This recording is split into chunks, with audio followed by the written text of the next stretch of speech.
एक शख्स ने गुलाम खरीदा। गुलाम ने अपने मालिक से 3 शर्तें की। पहली शर्त, जब नमाज का वक्त आए तो आप मुझे ना रोके। दूसरी शर्त, आप सिर्फ दिन में मुझसे खिदमत ले सकते हैं। तीसरी ये कि मेरे रहने के लिए कोई ऐसा कमरा इनायत करे जो मेरा पसंदीदा हो और दूसरी शख्स उसमें आने की इजाजत ना हो। मालिक ने गुलाम की तीनों शर्तें मंजूर कर ली और हुक्म दिया कि अपने लिए कमरा पसंद कर लो। महल में एक से बढ़कर एक कमरा मौजूद थे।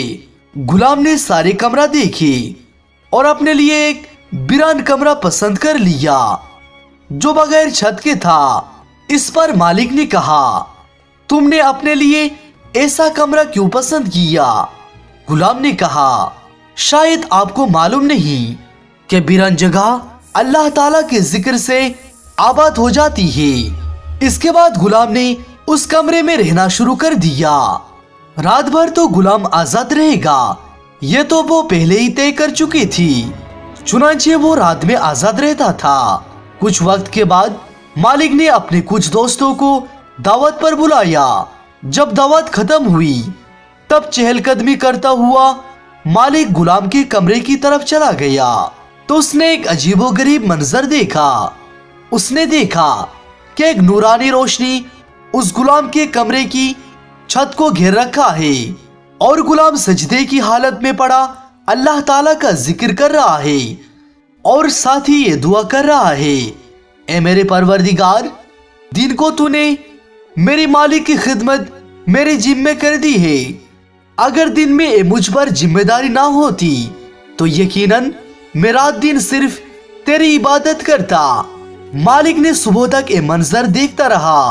चुनांचे सुबह होते ही वो नूरानी रोशनी आसमान की तरफ वापस चली गई और छत दोबारा बंद हो गई। मालिक ने अपनी बीवी को इस मंजर के बारे में बताया। दूसरी रात मालिक और उसकी बीवी दोनों ये मंजर देखने के लिए गए और आज भी वही सब कुछ हुआ। सुबह मालिक ने अपने गुलाम को बुलाया और कहा, अल्लाह के वास्ते तू आजाद है ताकि तू अपनी ख्वाहिश के मुताबिक दिन रात अल्लाह ताला की इबादत कर सको। और साथ ही उस करामत के बारे में भी जिक्र किया जो वो रात को देख चुके थे।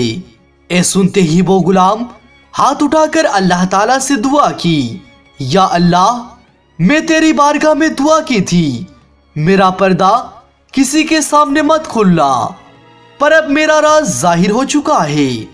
अब मुझे अपने पास बुला ले, अब मैं यहाँ नहीं रहना चाहता। इतना कहना था। इसी हालत में उसकी रूह परवाज कर गई और उसका इंतकाल हो गया। इन्ना लिल्लाही व इन्ना इलैहि राजिऊन। और अल्लाह सुभान व तआला ने उस गुलाम की मगफिरत कर दी। सुभान अल्लाह। इस कहानी में एक ऐसे बंदे का जिक्र है जो अल्लाह ताला का इबादत करता है, लेकिन वो ये चाहता है कि इसकी इबादत के बारे में किसी को पता ना चले। यानी वो बेरिया इबादत करता है जो खाली से सिर्फ अपने रब के लिए था और अपने रब को राजी करने के लिए था। आखिर में अल्लाह ताला से दुआ है, या परवरदिगार, तू हमें भी बेरिया इबादत करने की तौफीक अता फरमा। आमीन सुम आमीन।